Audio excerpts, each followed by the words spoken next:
Hey guys, it's Misty Buck, and I am the president of Miss Inc. I am joined here today by a very special guest. First, I want to wish you guys a happy Marketing Monday. That's what we do here every Monday, right at noon. We have our marketing show. And also, it is Martin Luther King Jr. Day and Inauguration Week. Big week going around here. So wherever you are, whatever you're doing, I hope things are going well for you and starting the week off really well. If you're off today, awesome. And I hope you can catch this segment later. We'll definitely be re-showing it. So no further ado, my guest today is Karl Fong Yee. He is the Director of Operations for the Riley Smith Group and the founder of Cafe Limitless Minds. So before I jump in with all my questions, because I got a ton of questions for this guy today, we're going to be talking all about sales and marketing tactics and budgets and all kinds of stuff that I know you guys want to hear about. I'm going to let Karl tell us a little bit about what he does at Riley Smith Group and with Cafe Limitless Minds, and then we'll jump into it. How's that sound? Absolutely. All right, cool. Thank you for having me here today, guys. And I'm really excited to be here to support her on Misty's show. And really what I do for the Riley Smith Group, Riley, about 5 years ago, gave me the opportunity to join his success and his vision of real estate. Riley Smith is a successful real estate agent out of the Coconut Grove market. So we decided to come together and build a company that was able to scale and continue to add value to other agents. He saw the opportunity to add more value in the platforms and companies that were attracting these agents. So I came together, and with a background of 10 years in corporate America and banking and a Fortune 500 company, Riley was my client, and we had these ideas, and we talked about it for a couple of years, and finally it happened 5 years ago. We're about to hit our 5-year mark in June. Riley's been in the business about 17 years, and really what I do there is manage the finances, try to create structure, build systems, and I manage all the leadership that oversees all the different departments. And basically what we're trying to do is every day try to capture our failures, improve in our culture, our environment, our systems, and at the end of the day, the value that we offer our agents, which is who we're trying to attract every single day. That's awesome. And do you want to tell us a little bit about Cafe Limitless Minds? Because that is a super awesome project. So do you want to just touch on that? Absolutely. And I love how you called it a project, because it is a project to me. It's been my passion since, I've been in sales since I was 16 years old. And one of the passions I've had is the opportunity that I see within businesses and how professionals service consumers. So with that in mind, I think there's an opportunity for all professionals, even entrepreneurs, leaders, and successful ones, that you need to be in a room and an environment to bounce ideas and talk with different people in either your field or outside the field, so you have different ideas. So about 3-4 years ago, I put together this group where successful entrepreneurs, leaders, or different professionals in different professional services came together. We meet about once a month for an hour, and we just talk. And we talk about different emotional things, from marriage to business success to business challenges. And it's an environment to give the opportunity to successful, I like to say, alpha males and guys that sometimes have egos get in the way. But it's really a place to be transparent, be honest, and challenge each other. And at the end of the day, we're all trying to continue growing and widen our perspective in order to create more success for our future. And I love that, because sort of that on both sides, with what you're doing with Riley and also with the Limitless Minds, it's sort of like a check and bounce kind of system, right? Absolutely. Because and we'll talk a little bit about that today, about monitoring success and tracking that, and how do you do that with your marketing budget specifically and some of these other things. But I love that, because it's, as a business owner, or even if you're a solopreneur, right? You're constantly in that space of like, okay, especially when things are really taking off, like, where do I put my energy? Where's the greatest return? How do I tweak this? Do we go in a different direction? And I love what you said about the personal stuff too, because it definitely can affect all the other things going on. Absolutely. Too, right? Like just, like my family and this and that. So anyhow, all right, so let's just jump into it. So burning question that we have today is, we haven't talked about this yet on the show, actually. So I think I'm so glad that you're here. Number one, because I've been dying to connect with you, and we finally have had a chance to do it safely in person. And number two, because your strength, like you said, is in sales. And that's something that does not come naturally to me. So it's something that I'm constantly trying to learn and improve upon. So I'm so excited. All right. But let's start with the marketing budget thing. So if someone is creating a marketing budget for their business, let's say they are fairly new in business, or they're a small local business, and they've sort of just kind of doing fly by the seat of my pants strategy with my marketing, right? I think a lot of us do that in business in general. But let's say they're trying to get drilled down in 2021. Where do they start with making a marketing budget? And Misty, I love that we're starting in this question because I want to compartmentalize this into three parts. Okay. The person that comes into business maybe not having money. Someone similar to my position with Riley, where we have a successful team, but we have years and cash flow and revenue coming in that we can count on. Right. And then as you continue to scale, what changes? Right. So the first part is, I think it's important for people to understand that you can't compare yourself to the Grant Cardones, the Gary V's, the successful individuals that we're looking at and trying to take advice from, right? Yes, thank you for saying that. And I love all these guys that put out beautiful content, amazing guidance. But at the end of the day, we have to come back to our reality. And our reality is like the present moment of where we stand and what we're capable of doing. So either resources that we have available, cash flow that we have at hand, or simply doors that need to be open in order for us to take the next step. So the answer is zero. So I'm going to take you back to the old days of how I started in sales in general. When you have absolutely no money, your sales marketing starts the way you present yourself to begin with from day one. So from the image, we don't realize that us presenting ourselves to someone, that is marketing. Okay. So we look at marketing as such as, we're here doing the show or flyers or brands and ads online. But the truth is the way you present yourself, the credibility, the advice you give to people is the start of your branding and marketing. Correct. That's free. And that investment starts with you investing in yourself and becoming knowledgeable and being able to provide that value to the consumer or whatever service you're trying to provide to show that, hey, I'm here to provide your solution to the complexity of the problem or what you're trying to accomplish. Now you start transitioning into a different phase of marketing or sales, what I call it, which is when you start gaining some success and momentum, you start generating success with commissions, revenue, or some sort of income. Now, from that income, you should now allocate certain funds into marketing. So what's that amount of funds that you allocate? Well, I look at it like your personal household, right? When you want to go on vacation, if you make X amount of income, you guys decide on your comfort zone of peace of mind, what you can afford, your situation at home, because you may have debts or other responsibilities and priorities, and you get a percentage in which you start contributing to that cause, right? Let's say vacation. Well, in business, the same thing. As you generate some revenue, if you have a small percentage that you could contribute to allocating into, let's say, ads on Facebook, because now you start seeing that you have a little excess cash that you could start generating. But more importantly, you've been tracking. So now you see areas that you're starting to see either your audience and you start parking the funds in there. I want to kind of make the comment on the mistake where I believe, in my opinion, what I've seen around real estate agents or small businesses, they tend to put too much money in marketing, right? So what tends to happen is we believe that by putting money into marketing and parking it either in Facebook ads, leads are just going to drop in our laps. And boom, we just generated revenue, right? And I'm pretty sure we'll get into the conversation deeper into that, but there's a process to converting that and then actually seeing the revenue. So if you don't have an understanding of the process of marketing to begin with, what's the infrastructure you need to have in place behind that? And then what's the end goal, right? The cost, the return of investment, how many do we need to convert? You're pretty much grabbing cash and burning it. Right. And that's what we want to avoid. So when you look at major companies, and I look at corporate 500 companies as very successful companies that we could take guidance from, those companies spend less than 5% of their revenue dollars on marketing. So how is it that companies that are so successful and dominant in this country spend such a small amount of money into marketing? Well, really, it's because they're parking money into areas they know works. Right. And that's based on, obviously, at that level, you have leadership that is tracking activities and data and looking at conversions. Yeah, it's that 5% is not a small budget. Correct. Right? We're not talking about like, I have $500 a month to spend on all my advertising. We're talking millions, right? It's millions of dollars. It's millions. That's a differentiating factor here, but yes. Now, would you not agree? Is it fair or not fair to an individual entrepreneur or sales rep looking at those companies or looking at the big influencers and saying, hey, here's how much money I'm spending, but how does that help you? How does that help you in your business now, right? So this is where I say you start deep instead of going wide. So with the marketing, I feel like sometimes we put in this money, we go too wide versus going deep. And what I mean by that is, let's say I'm Riley Smith and he's in the Coconut Grove market. Well, Riley Smith dedicates himself to the Coconut Grove market.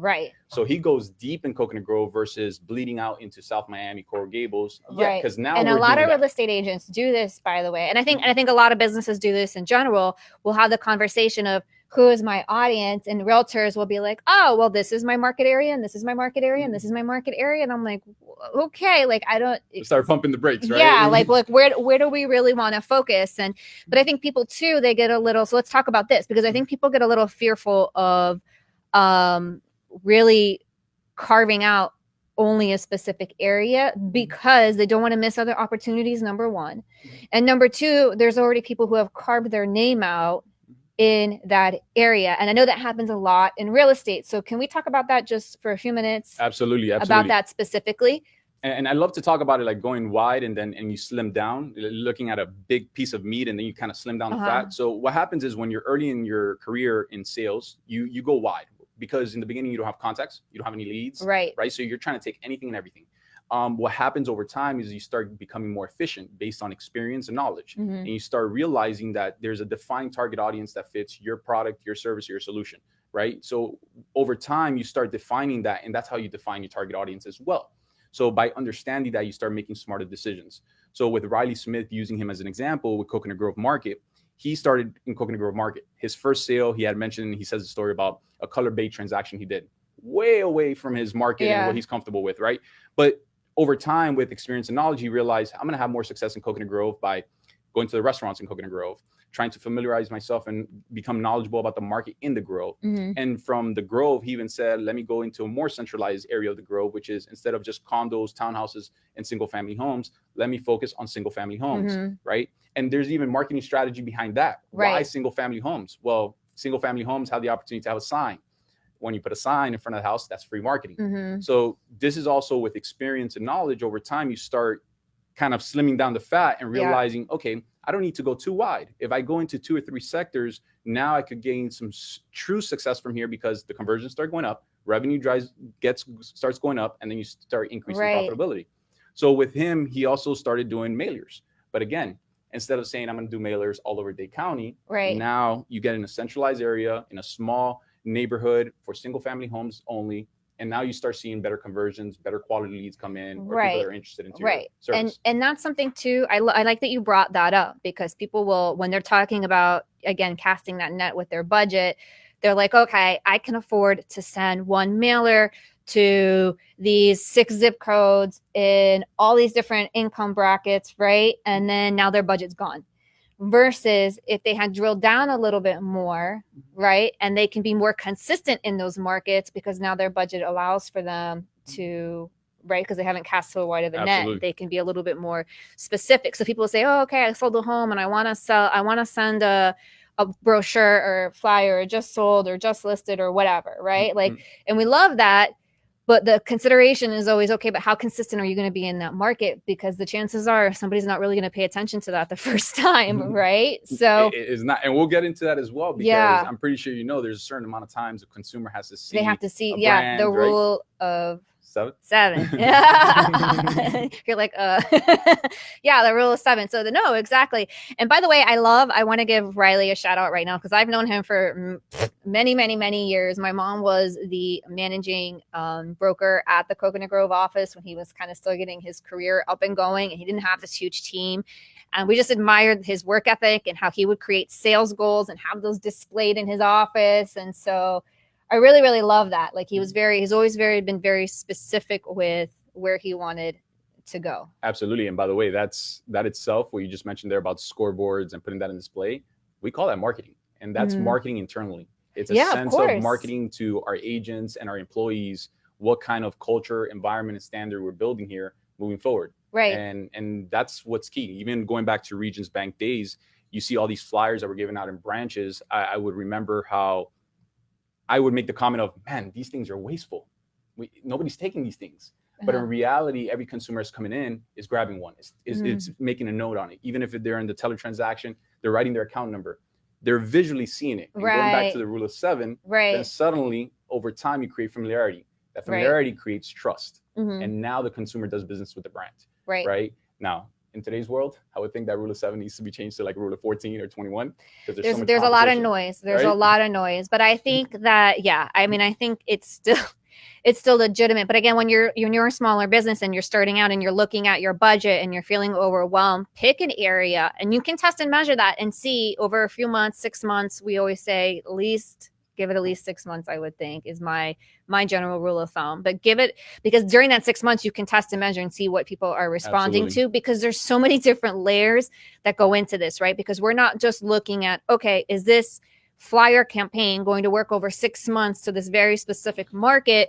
But not only that, but are they responding when I use a different headline? Are they responding when I'm using a different picture? Are they responding when am I getting the phone calls? Are people visiting this landing page? And when they visit this landing page, are they filling out the form?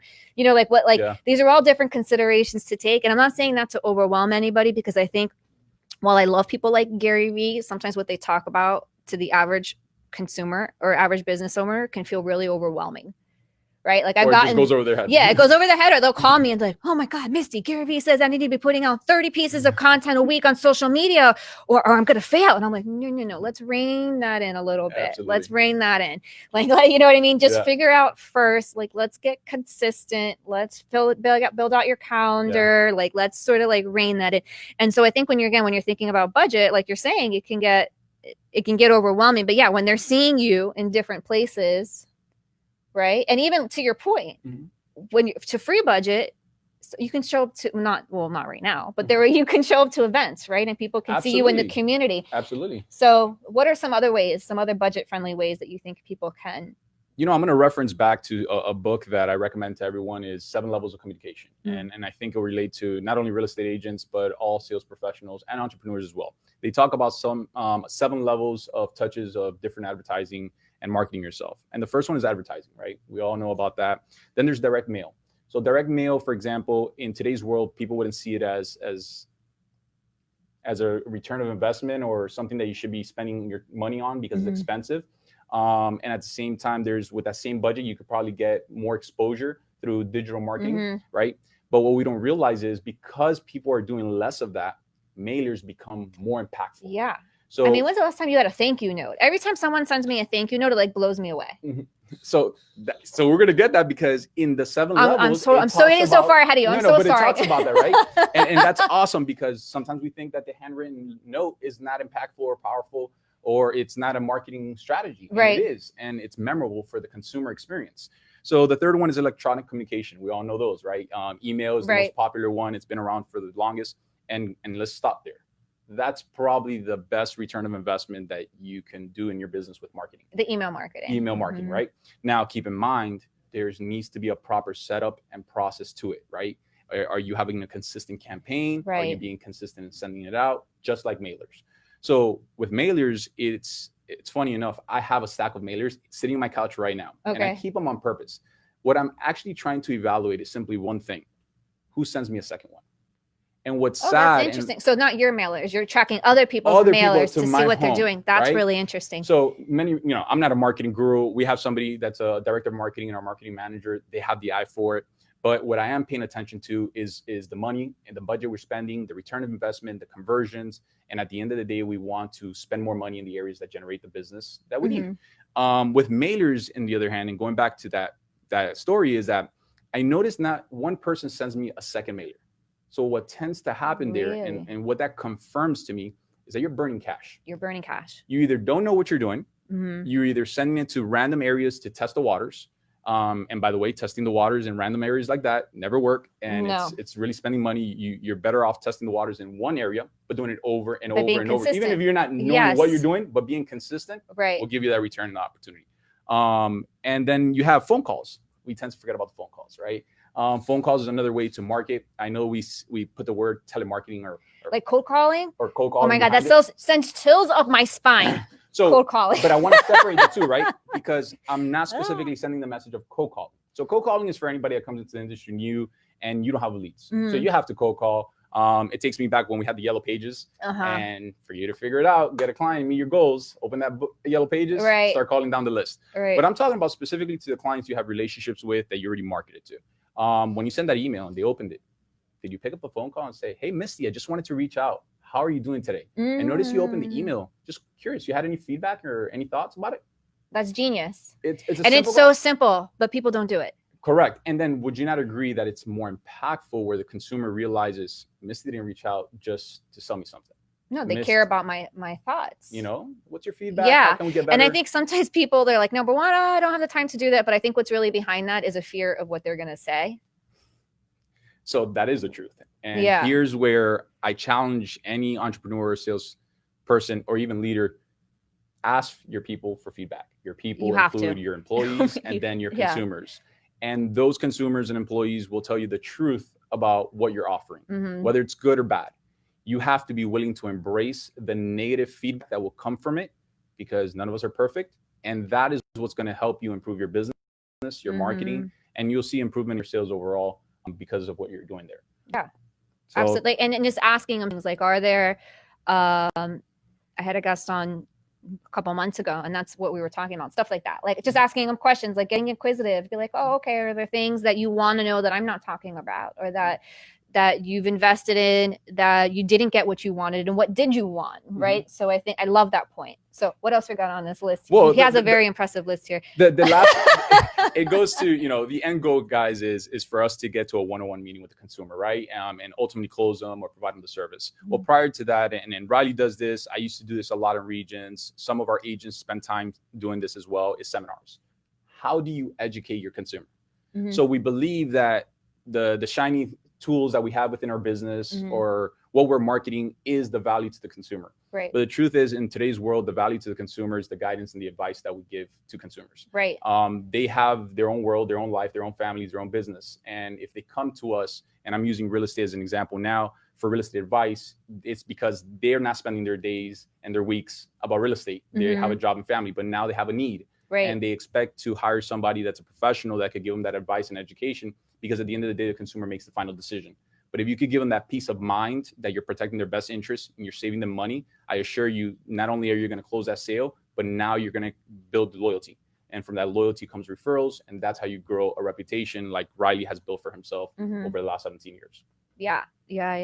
I love that. Love that. And there's so many pieces to it. Absolutely. Aren't there? But I think the key word that you just said there is relationships.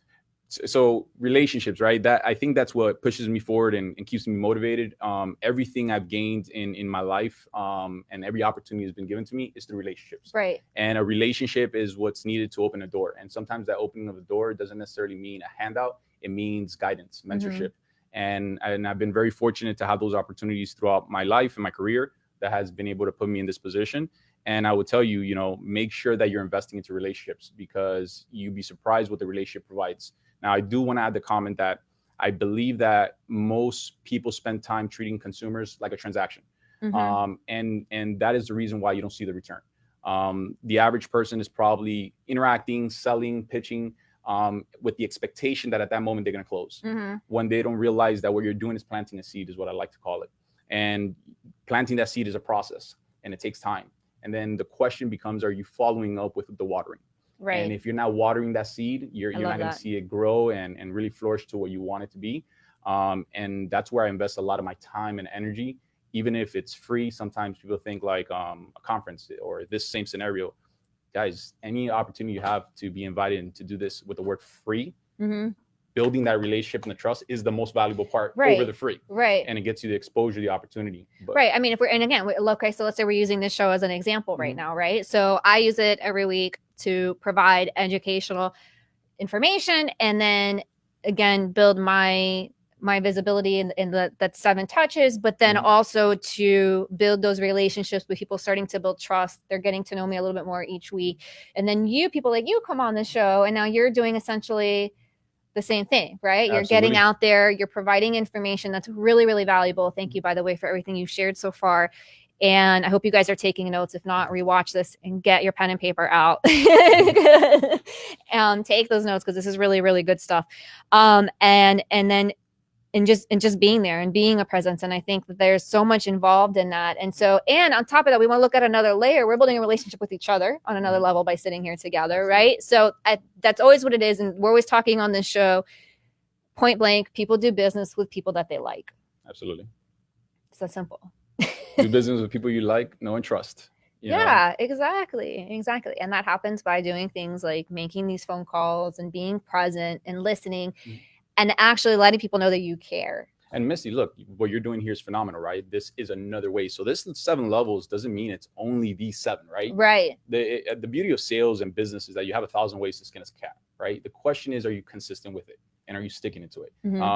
First, it starts with 1. You start doing it. You start tracking it. You see if it works. You mentioned a comment about 6 months.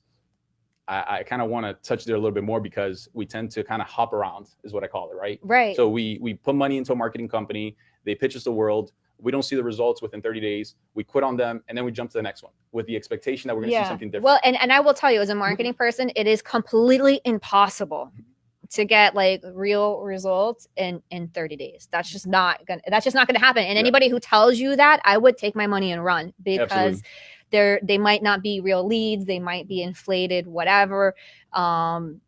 Yeah, I just don't believe in that. No, I agree. Well, think about it this way, right? Like, let's use social media. Social media is something that pretty much majority of the population is using. Mark Zuckerberg had created this tool with the intent of connecting college students. Before you know it, it went globally, and it was a way to communicate and connect worldwide, right? Especially a city like Miami, we have so many people, immigrants. So for our family, it gave us the opportunity to see videos and call people overseas with no problems, right? What happened over time, it suddenly became used like an opportunity to be famous, right? An opportunity to look into other people's lives. And before you know it, it became an addiction, right? While it's good, there's also negatives to it, right? But what we got to remember is the core of the tool. And the core of the tool is the ability to connect us. So remember when I said back then I had to open a yellow pages to find leads? Well, guys, we are in 2021. The beauty is we have social media if it's being used effectively. Right. So do you take the time to actually go through the hashtags of finding your sector of your industry that's going to fit your product, your service?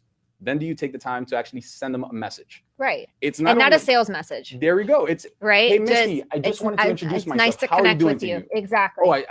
Oh, your profile came across mine. I just wanted to introduce myself. Yeah, and I like that you do this, and that. Hope we can continue to whatever, and then interacting with their profile too, right? Not just sending that message and never saying anything again. Commenting on their stuff. Absolutely. Right. And that is so powerful, right? The fact that we have access to their profile, because what I want everyone to see is that now you know a little bit about them. So when you approach them, don't approach them salesy, approach them with something in common that you relate with, and see if you can connect. And remember, it's planting another seed. You're not going there for the close where the client is going to respond, oh yes, I'm ready to buy tomorrow. Right. That's not the intent. Exactly. Right. Well, with you, social media, what are things that you guys do for social media for your consumers? Yeah, I know it is that. So it's a lot of creating a consistent message. So we say in my company, I've been talking about this for over 10 years now. We have 3 C's of social media marketing: content, conversation, consistency. So we're starting with that. We're building your brand.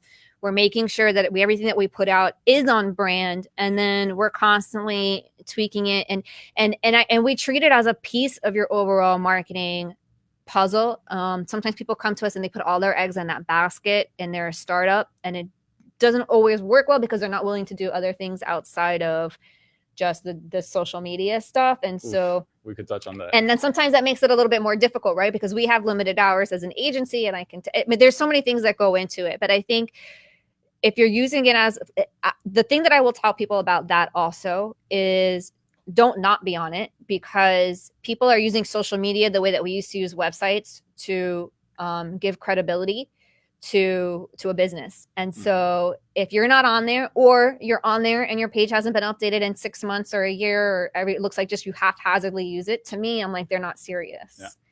And so it's 100% it can be an active marketing tool. Yes. If you're out there and you're interacting with profiles, and we do that, and we run ads, and we do all these other things, but at the very least, bottom line, be there, be present, let people know what it is that you do. And respond to messages. There's so many tools that are available now. And one thing that I am loving, and maybe we will do an entire show about this coming up, is Clubhouse. Okay. The relationships that I'm building there, or starting to cultivate there, is amazing, because you're just there having conversations. Are you using Clubhouse yet? No, I'm not. Do you have an iPhone? No. Samsung. I'm an Android fan, guys. Oh my gosh. Well, here's the problem with Clubhouse. It's still in beta mode. So it's only available on iOS right now. So meaning an iPhone. So I would have loved to have sent you one of my invites, because it's by invitation only. So you could check it out. So is that like an enhanced version of Groups? Kind of. Okay. Kind of. So I describe it in 1 of 2 ways. I know that's not the point of the conversation. We're probably running out of time, but I describe it in 1 of 2 ways. And basically what Clubhouse is for really old school people like me, when you used to use AOL and go into these messenger chat rooms, it's like that, but it's all audio and voice. There's no video, there's no photos, there's no text. If you want to send somebody a message that you met there, you have to go to their Instagram profile that's listed on their page, click there, and send them a direct message. It's just literally people going into what we call rooms and having conversations. some people call it like live podcasting, where people can jump in and ask questions and this and that. But there's like really interesting conversations happening there. Misty, you mentioned something that kind of just brought my brain to a thought. Over the weekend, I get a message from Nebraska. You've been in communication with her. It's somebody that works with us. And she tells me, hey, Karl, when was the last time you checked your LinkedIn messages? I go, oh, yeah. Why?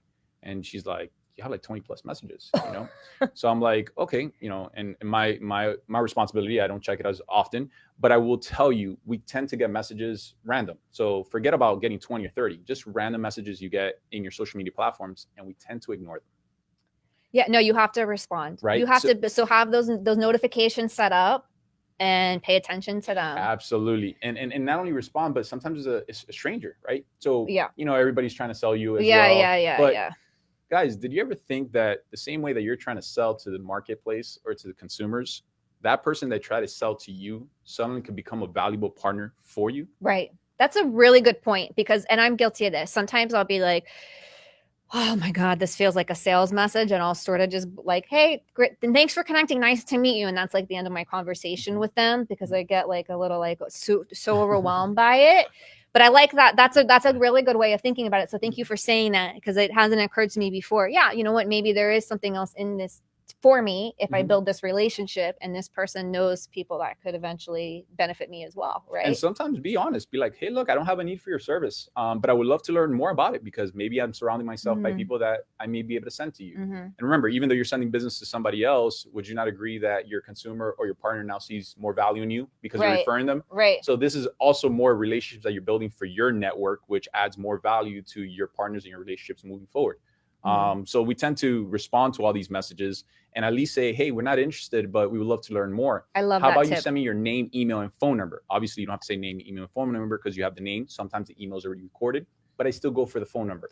So remember, the initial intent is we're trying to get a lead, a contact. Right. So my first initiation with a meet is I need your name, phone number, and email. Right. Because after that, I know whether I sell you today or a year or 5 years from today, I'm going to sell you at some point, because I'm confident that the emails, the social medias, my calls, my handwriting letters will get to you. And when your need arises, I just want to be the person to be there for you. Right. I love that. I really, really love that. I hadn't really considered that before. I know we all know that feeling of getting all those inbound messages. So I know we could kind of talk about this forever. I don't even know. We've been talking for a little over 30 minutes now, I think. So I think we're going to have to like wrap it up, unfortunately, but maybe you can come back as a guest another time and provide more value. And again, hi, Grant. He's in the other room. I want to thank you for being here. Okay. So how can people reach you? You can send me an email, Karl@RileySmithGroup.com.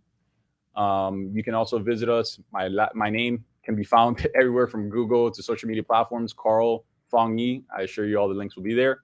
And then if you could visit CafeLimitlessMinds.com and give us any feedback or comments, I would really appreciate it, as the platform is only going to grow and be built with the feedback of other professionals and successful individuals.